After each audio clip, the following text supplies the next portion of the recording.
Bonjour à tous et bienvenue dans cette nouvelle vidéo. Aujourd'hui nous allons parler du cannibale de Rouen qui s'appelle Nicolas Cockayne et on espère que celle-ci va vous plaire. La vidéo risque d'être courte étant donné que elle était il y a longtemps il me semble, et en plus de ça il n'y a pas énormément d'informations, mais on sait que vous adorez nos vidéos sur les cannibales, donc on en a cherché une exprès pour octobre, on est tombé sur lui, on a regardé, personne n'en a parlé, A plus B égale nous voilà. Comme d'habitude, si le contenu de notre chaîne vous plaît, n'hésitez pas à mettre un petit like, des petits commentaires et à vous abonner juste en dessous tout en activant la cloche des notifications pour ceux qui ne l'ont pas fait. Et comme vous voyez, on a sorti nos petits t-shirts. Donc, On les a pas encore sortis peut-être, on sait pas. Peut-être qu'ils sont toujours en attente.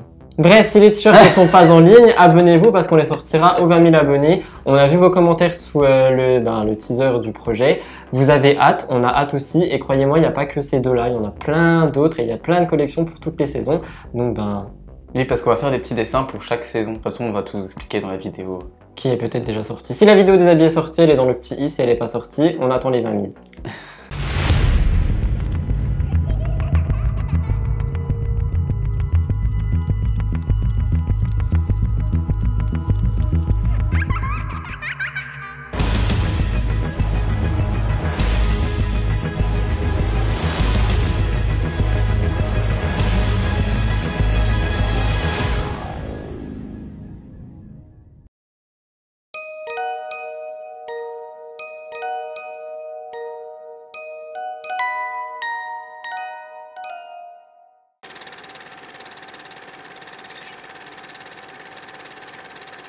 Nicolas Cockayne est un garçon qui est né sous X en 1971. Sa mère avait des problèmes psychiatriques, elle était mythomane et avait vraiment beaucoup de problèmes et elle avait 21 ans lorsqu'elle a accouché de son enfant. Et en plus des petits problèmes dont sa mère avait, elle était en plus intellectuellement déficiente. Je suppose que c'est pour tous ces petits problèmes qu'elle avait accumulés qu'elle a donc décidé d'abandonner son enfant afin qu'il ait, pourquoi pas, une vie meilleure. Donc Nicolas a été abandonné à peine 2 jours après sa naissance dans une pouponnière de la DAS qui se situe dans le nord de la France. Ce sera à l'âge de 3 ans que Nicolas va enfin se faire adopter par un couple de quadragénaires qui vient de Petit-Quevilly. Geneviève et François Cockayne, donc les deux personnes qui vont adopter Nicolas Cockayne, sont tous les deux employés de la Poste et donc ils vont enfin avoir leur petit garçon qui, semble-t-il, apparemment s'appelait donc Didier, mais suite à l'adoption sera donc renommé définitivement Nicolas Cockayne. D'après Geneviève et François, Nicolas était un enfant agité et il apprendra toute l'histoire par rapport à sa mère biologique lorsqu'il aura 6 ans, donc en 1977. Évidemment, en apprenant la vérité, Nicolas va être un petit peu plus perturbé et d'ailleurs il dira à sa psychologue, car il était toujours suivi à ce moment-là, que si jamais il croisait sa mère un jour, il voudrait la tuer ou tout simplement aller cracher sur sa tombe si elle était déjà morte. Entre ses 6 ans et son adolescence, vers 13, 14, 15 ans, Nicolas va faire énormément de fugues parce qu'il est troublé et perturbé et apparemment à l'âge de 13 ans, il aurait commis un viol dans une sorte de camping, mais il n'y a pas eu vraiment de preuves appuyées là-dessus, donc on ne sait pas trop.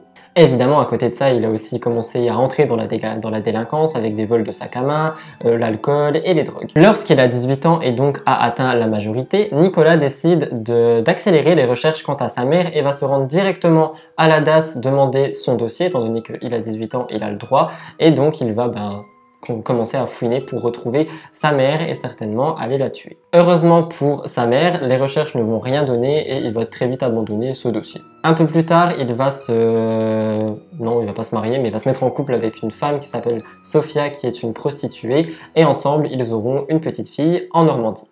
C'est à ce moment-là que Nicolas va décider de se tatouer la quasi-totalité de son corps, notamment la partie droite de son visage. Sur son visage, il va se tatouer des cernes noires, des larmes de sang, avec également une mâchoire de mort. Enfin, il avait vraiment un style particulier.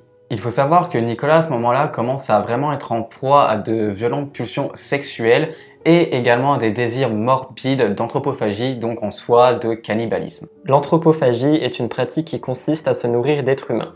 L'anthropophagie peut recouvrir des réalités profondément différentes selon la civilisation, la période historique et aussi les individus. Elle a dans beaucoup de sociétés une fonction rituelle ou magique, mais dans ce cas-là, c'est tout simplement du cannibalisme. Nicolas souffre de schizophrénie et il va faire plusieurs allers-retours dans des hôpitaux psychiatriques et en parallèle, il va également être papa d'une deuxième fille. Nicolas a plusieurs soucis financiers et histoire de pouvoir gratter quelques milliers d'euros un petit peu par-ci par-là, il ne va pas du tout hésiter que ce soit à séquestrer ses propres parents contre une rançon ou même de cambrioler des banques telles que la BNP ou encore la Poste en 2002 et forcément suite à ça, eh bien, il va avoir des sentences et va donc aller en prison. Il va donc être incarcéré pendant 3 longues années dans la prison de Val-de-Reuil et suite à sa sortie, il va finir tout simplement à la rue et donc devenir SDF. Dans la nuit du 25 au 26 mars 2006, Nicolas aurait tenté de violer une femme en la menaçant avec un taser, donc ça part quand même loin, et suite à ça, il va aller dans un établissement qui s'appelle Bonne Nouvelle, mais qui n'en est pas du tout une pour lui. En effet, Bonne Nouvelle est une maison d'arrêt dans la ville de Rouen, et une fois là-bas, il va continuer à péter les plombs et à se dégrader mentalement encore plus. Là-bas, il va en fait cogiter toute la journée dans sa tête et se faire des mécanismes qui sont pas du tout cool, et il va devenir de plus en plus malade, étant donné qu'il l'était déjà à la base. Une fois que l'affaire aura totalement éclaté, sa mère dira quelque chose qui est assez touchant, mais qui est beaucoup trop tard. J'aurais aimé que la DAS me donne un suivi parce que Nicolas était pas comme les autres, je l'ai conduit au pédiatre, au psychologue, mais rien n'a abouti.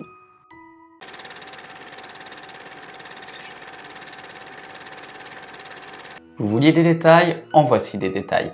Le 2 janvier 2007, dans la cellule numéro 26, qui fait très précisément 11 mètres carrés, une engueulade va éclater entre Nicolas Cocaine et son codétenu Thierry Baudry. La querelle est partie d'un rien puisque c'est pour une question d'hygiène. Alors bon, certes il y a de quoi s'engueuler, mais peut-être pas au point de se tabasser. Tout simplement, l'un a reproché à l'autre d'avoir bouché les WC avec du papier WC et du coup c'est parti totalement en live entre les deux. De par ces mots, Nicolas Cocaine a été pris d'une jouissance aussi forte qu'une jouissance sexuelle lorsqu'il a commencé à tabasser Thierry à coups de pied et de coups de poing partout sur son corps. Puis il ne va pas s'arrêter là puisqu'il va tout simplement décider de le poignarder à plusieurs reprises avec un couteau artisanal qui s'était fait en prison. Il va le poignarder dans le dos, sur le thorax et au niveau du cou. Il finira par l'achever tout simplement avec un sac poubelle pendant plus de 5 minutes sous les yeux totalement ébahis du troisième codétenu de la cellule. Nicolas est quelqu'un de très curieux étant donné qu'il va vouloir décider et désirer manger le cœur de sa victime. Aidé d'une lame de rasoir, Nicolas va ouvrir le corps de Thierry et va consommer un morceau d'organe qui va s'avérer plus tard être un morceau de son poumon gauche et non son cœur, et il va je sais plus s'il le mange tout de suite. Il va seulement prélever le poumon, il va pas le manger tout de suite, et aussi des morceaux de muscles intercostaux, et il va tout mettre juste dans un petit tupperware qu'il va garder pour le moment. Il mange une partie crue et cuisine le reste avec un peu d'ail, du riz et des échalotes sur un réchaud de fortune sous les yeux du troisième codétenu en état de choc qui finira par se suicider en 2009. Nicolas dira plus tard à son psychologue que le pire dans tout ça, c'est que c'était très bon et que ça avait un goût de cerf cuit. Alors la question qu'on peut tous se poser et que je me pose, c'est comment il a fait pour commettre cet acte horrible dans une prison qui est censée être surveillée donc par des gardes pénitentiaires qui font quand même des rondes. Et s'il a réussi à l'étouffer pendant 5 minutes, plus avant il lui a cassé la gueule, après il l'a poignardé, et après il a réussi à prendre des organes et les mettre dans un tupperware, tout ça en prison. C'est vrai que c'est chelou. Ouais, je trouve ça vraiment étrange, je sais pas ce que les gardes y foutaient, parce qu'ils ont rien dû entendre, et pourquoi l'autre il a pas gueulé et dit quelque chose. Voilà, je trouve ça vraiment fou. Dites-nous ce que vous en pensez dans les commentaires. Après c'était vieux entre guillemets, peut-être qu'il y a 20 ans c'était pas pareil. Oui, peut-être qu'il y avait moins de rondes, il n'y avait pas de caméra, il y avait... Je sais pas. Dites-nous ce que vous en pensez, parce que c'est vrai que c'est chelou.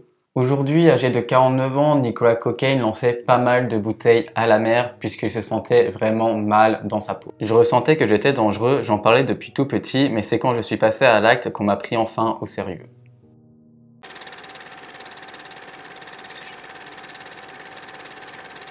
En janvier 2007, suite à la barbarie que Nicolas a faite dans sa cellule, la commission de discipline de l'administration pénitentiaire d'où il était à Rouen va l'isoler en gros pendant 45 jours parce que ils savent pas quoi en faire étant donné qu'ils ont un cannibale dans les locaux. Un mois plus tard, en février 2007, Nicolas Cocaine est toujours dans sa petite cellule disciplinaire d'isolement et il va tenter d'en sortir en mettant en avant un article de loi, mais au final le procureur va dire qu'il est bien là où il est et que sa sentence était adaptée, donc ça a servi à rien. Quelques mois plus tard, en juillet 2007, Nicolas va saisir la Cour européenne des droits de l'homme. Mais évidemment, la Cour européenne a tout simplement justifié le fait que le centre pénitentiaire l'ait mis à l'isolement vu la dangerosité de Nicolas.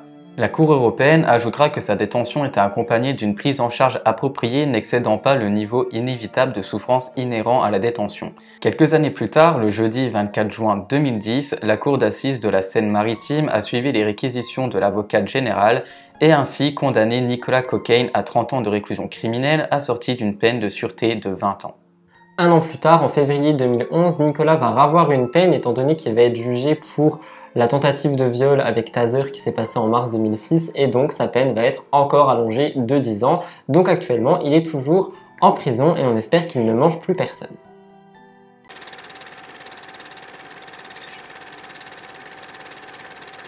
Voilà tout le monde, c'est donc tout pour l'histoire de Nicolas Cocaine. On espère que celle-ci vous aura intrigué et plu malgré que ça soit vraiment littéralement horrible. Manger un bout de poumon quoi. Ah oui, Dans du riz. Oui, et dans une prison. Oui. Face à un spectateur. Oui. Bref, je sais pas comment ils ont fait. En tout cas, celle-ci doit être relativement courte, mais vous adorez les cannibales, donc c'est une petite vidéo pour un grand plaisir. Si vous voulez des histoires de cannibales, il y a la playlist qui s'affiche dans le petit i et il y a également Albert Fish dedans parce qu'on a sorti une vidéo dessus qui dure 35 minutes et en soi il a quand même mangé aussi des morceaux d'humains et surtout d'enfants. Si la vidéo vous a plu, n'oubliez pas de la liker, de nous dire ce que vous en pensez dans les commentaires et surtout par rapport à la prison parce que c'est vrai que c'est extrêmement chelou et n'oubliez pas de vous abonner à la chaîne et à nos réseaux, enfin tout s'affiche à l'écran donc voilà. Et pour ceux qui sont encore à la fin de la vidéo, mettez un petit emoji avec l'assiette comme ça là. Ouais. C'était Murders Explained et à samedi.